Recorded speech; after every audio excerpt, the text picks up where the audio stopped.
কাশ্মীর। যদি আপনাকে প্রশ্ন করা হয় পৃথিবীর জান্নাত বলা হয়ে থাকে কোন দেশটিকে, তাহলে বিনা দ্বিধায় প্রথমেই আপনার মুখে যে দেশটির নাম আসবে সেটি হলো কাশ্মীর। কাশ্মীর পৃথিবীর একমাত্র আশ্চর্য স্থান, যে স্থানটিতে একই সাথে বরফে ঢাকা অঞ্চল থেকে শুরু করে রুক্ষ মরুভূমি পর্যন্ত সকল প্রকার আবহাওয়া একই সময়ে উপভোগ করা যায়। কাশ্মীরের এক অঞ্চলে যখন তীব্র খরা, তখন অন্য অঞ্চলে তীব্র ঠান্ডায় বরফে আচ্ছাদিত থাকে।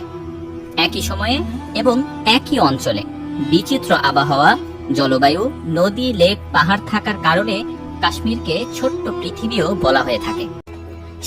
তো বন্ধুরা, ভূস্বর্গ কাশ্মীর নিয়ে আজকে এ পর্যন্তই। পরবর্তী ভিডিওতে আপনারা কোন দেশ সম্পর্কে জানতে চান তা দ্রুতই লিখে ফেলুন আমাদের কমেন্ট বক্সে। দেখা হবে পরবর্তী কোনো ভিডিওতে। সে পর্যন্ত ভালো থাকুন, সুস্থ থাকুন। আল্লাহ হাফেজ।